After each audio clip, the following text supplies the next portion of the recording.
Hi everyone, welcome back to my channel, Gig Young Gower. My name's Deb. So I'm going on holiday soon. I'm going to Greece, and so I was thinking of, I just looked around my house to see if I've got any books about Greece, and so I thought I could talk to you about those. So I found some. Most of them are about Greece. They're set in the past, they're about ancient Greece really. So this isn't going to be a long video, I don't think, although I do have 6 books. So the first book that I'm going to talk about is this one, how do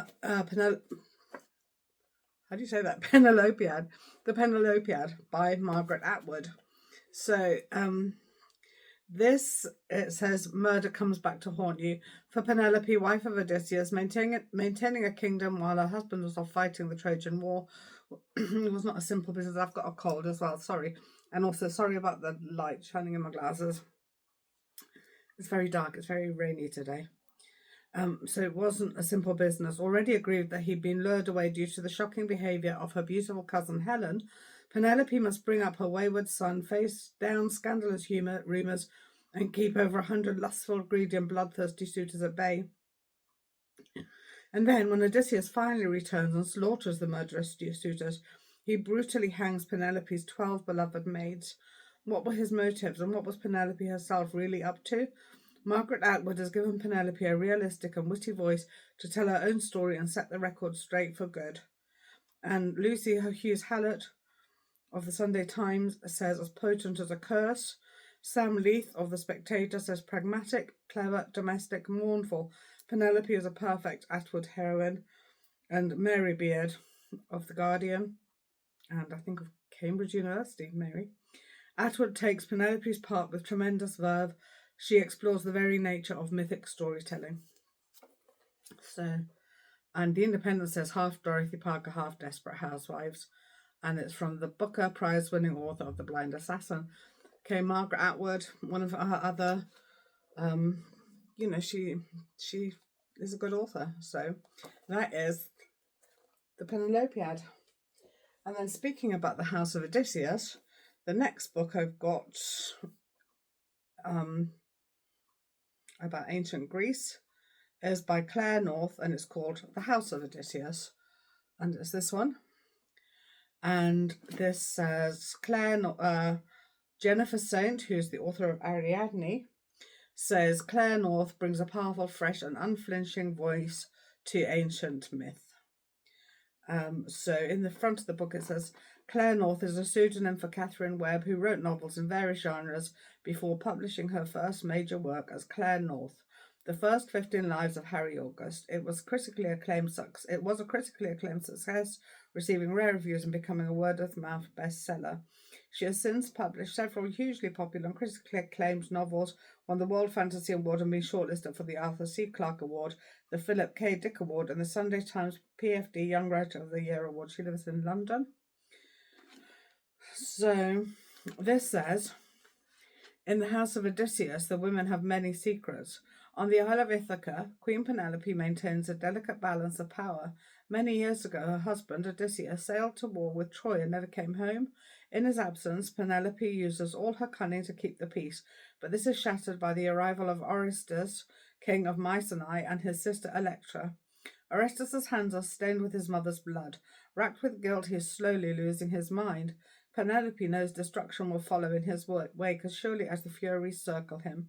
His uncle, Menelaus, the battle-hungry king of Sparta, longs for Orestes' throne, and if he conceives that no one will be safe from his violent whims. Trapped between two mad kings, Penelope fights to keep war from Ithaca's shores. Her only allies are Electra and Helen of Troy, Menelaus' enigmatic wife. Each woman has a secret, and their secrets will shape the world. So that is that one, House of Odysseus, and it says, from the author of Ithaca, a Sunday Times historical fiction book of the year, comes an exquisite and gripping new tale that breathes life into ancient myth. This is the story of Penelope and Ithaca, famed wife of Odysseus, as it has never been told before. And there were quite a lot of rave reviews about that.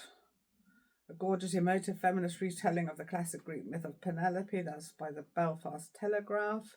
In this dazzling, complex, twisting tale, Claire North brings a powerful, fresh, and unflinching voice to ancient myth. That's by Jennifer Saint, author of Ariadne. I think I read that first. A love letter to the silenced women of history. That's by Booklist, and I feel like that's quite important right now, you know. So that's that. And then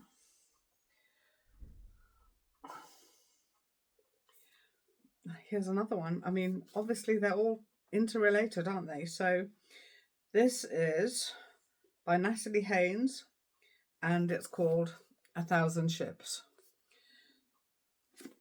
If anybody knows anything about Greek myths, you'll know that there's a list of ships, and in, I think, the Iliad or the Odyssey, one of them. Well, anyway, this is A Thousand Ships, and the book is by Natalie Haynes, and it says Haynes gives much needed voice to the silenced women of the Trojan War. And that was by Madeline Miller, author of Circe.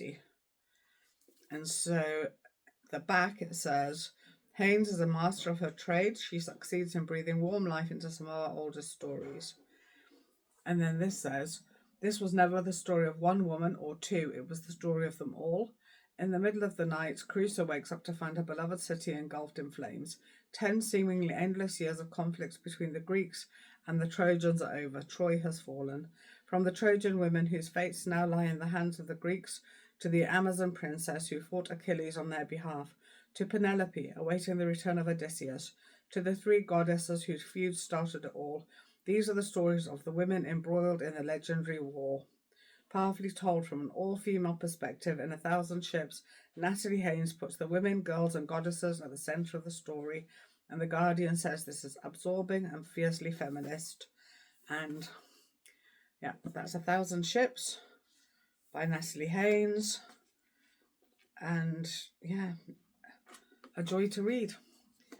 So that's that one. And then got another book of Natalie Haynes, which is The Children of Jocasta. And it says here on the back, it says, when you have grown up as I have, there is no security in not knowing things, in avoiding the ugliest truths because they can't be faced, because that is what happened the last time, and that is why my siblings and I have grown up in a cursed house, children of cursed parents.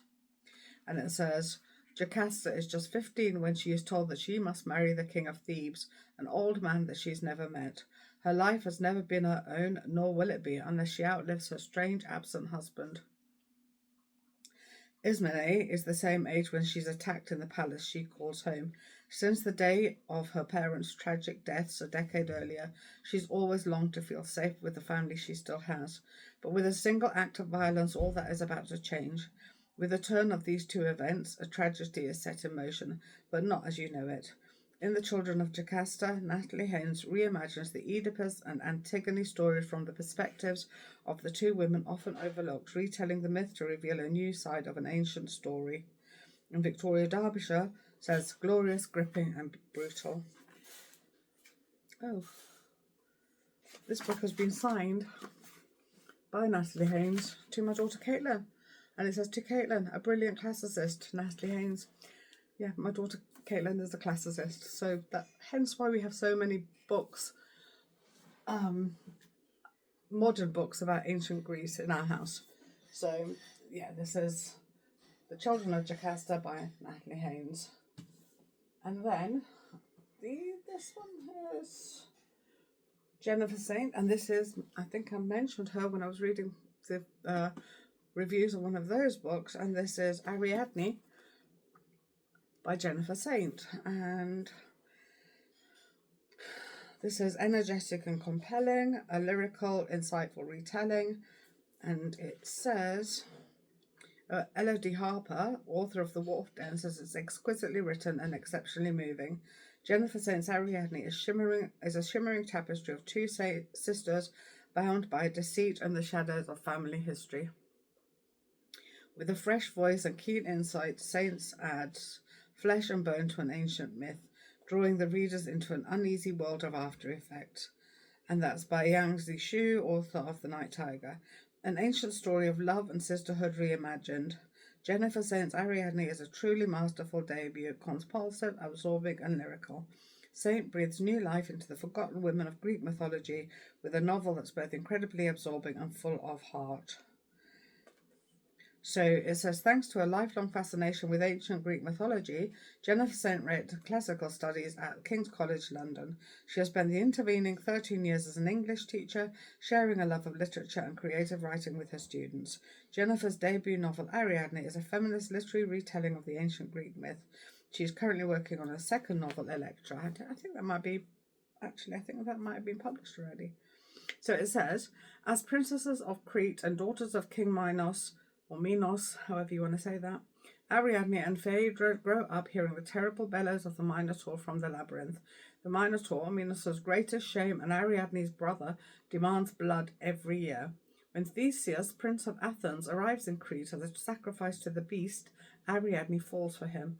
But helping Theseus defeat the monster means betraying her family, and Ariadne knows that in a world ruled by mercurial gods, drawing their attention can cost you everything. Ariadne has heard too many tales of women being punished for the acts of men. She is determined to set her own fate, but will she find herself sacrificed for her lover's ambition? So that's Ariadne by Jennifer Saint. I'm not going to talk about each individual book because I feel like, I've got a lot of books here. I'm just going to literally tell you what they're about. And this is a book, Clytemnestra? Is this book about Clytemnestra? I don't know.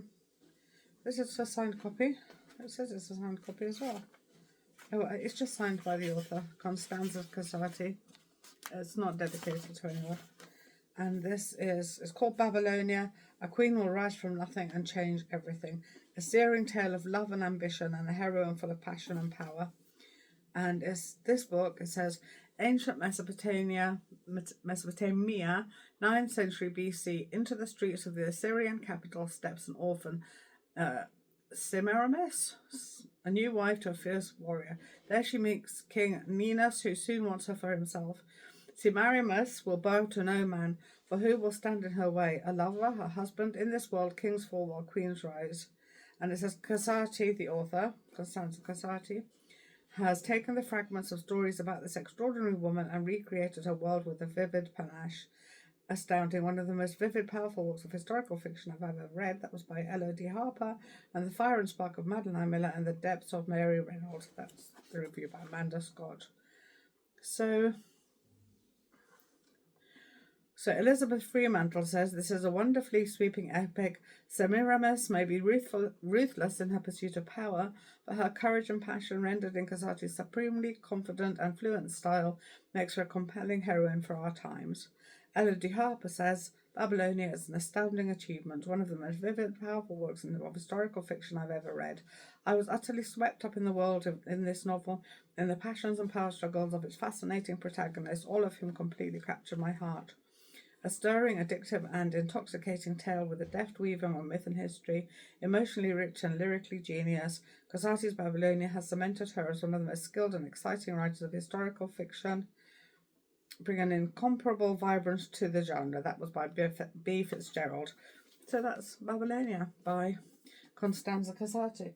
So I think that if you like reading historical fiction, or if you like reading ancient Greek novels, or if you like reading classics, ancient classics like the Odyssey or the Iliad, or if you like reading modern interpretations of those books, try one of these and see if you like one of those. I think you probably will do, because obviously they're written with a modern eye and a modern voice about those ancient times, and I think that they are.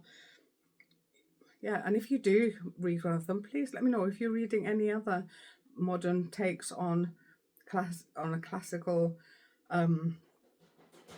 books or classical works, let me know and tell me what you think. So that's all for this week. As I say, I'm very busy. I'm going on holiday, so that's all I've got time for this week. But please like and subscribe, and let's chat in the comment section. Let me know what you think. So take care. Bye.